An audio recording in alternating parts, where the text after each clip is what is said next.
L'équipe anticorps anticancer, qui se trouve donc dans la faculté Rockefeller et qui appartient au Centre de recherche de cancérologie de Lyon, compte une vingtaine de personnes environ, et nous essayons de mieux comprendre comment fonctionnent les médicaments utilisés dans le traitement du cancer, y compris ces tout nouveaux médicaments que sont l'immunothérapie antitumorale. L'immunothérapie antitumorale représente une avancée spectaculaire dans le traitement du cancer, particulièrement car elle permet d'aborder différents types tumoraux. L'immunothérapie antitumorale est très polyvalente et permet de traiter un grand nombre de cancers différents, ce qui n'était pas forcément le cas des approches antérieures. Actuellement, les enjeux sont nombreux. Il s'agit de médicaments très puissants, mais également potentiellement toxiques, très coûteux, avec un certain nombre de contraintes, et il nous appartient maintenant de mieux les utiliser.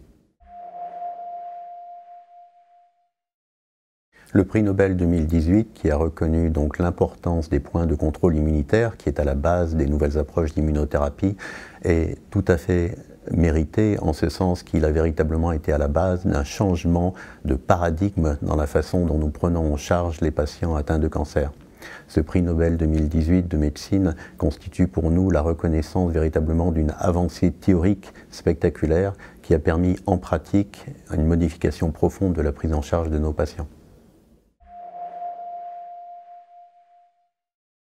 La résistance aux immunothérapies est un problème important puisqu'environ 3/4 des patients ne répondront pas à une immunothérapie lorsque celle-ci est administrée en monothérapie, c'est-à-dire sans association ou à un autre traitement. Par la suite, même les patients répondeurs aux immunothérapies risquent de rechuter.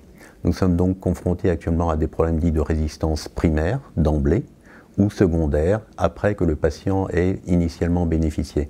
Il nous appartient désormais d'essayer de mieux comprendre quels sont les mécanismes de résistance pour prévoir les patients qui vont répondre ou au contraire ne pas répondre à ces traitements et dans la mesure du possible essayer de trouver de nouvelles stratégies thérapeutiques.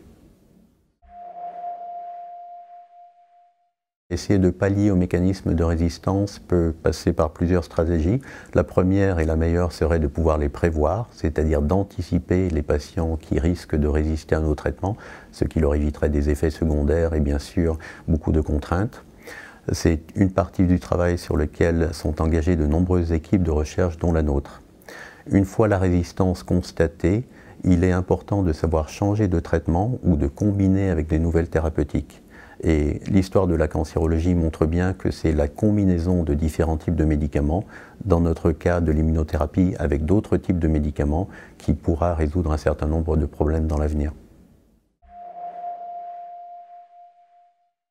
Parmi les leviers d'innovation pour améliorer l'immunothérapie antitumorale, nous pouvons citer la combinaison, essayer de comprendre comment nous pouvons combiner ces agents très puissants avec les autres très nombreux médicaments ou approches physiques dont nous disposons, chimiothérapie conventionnelle, radiothérapie, thérapeutique ciblée, afin de nous orienter vers des traitements où peut-être dans l'avenir nous pourrions nous passer des traitements les plus toxiques et les plus anciens.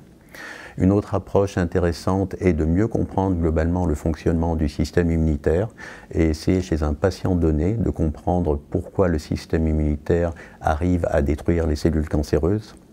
Dans le domaine de l'immunothérapie, actuellement, nous avons deux grandes approches. Essayer de stimuler le système immunitaire du patient avec les points de contrôle du système immunitaire que vous connaissez bien, mais cela passe par le fait que le système immunitaire lui-même est compétent.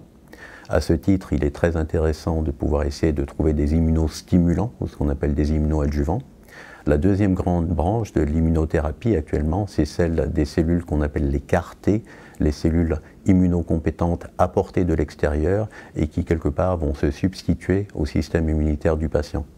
Donc globalement, il y a de nombreuses possibilités de progrès et de leviers d'innovation dans le domaine de l'immunothérapie qui passent soit par une meilleure compréhension du système immunitaire, soit par la stimulation du système immunitaire du patient, soit par l'abondement de ce système immunitaire par des apports de cellules extérieures.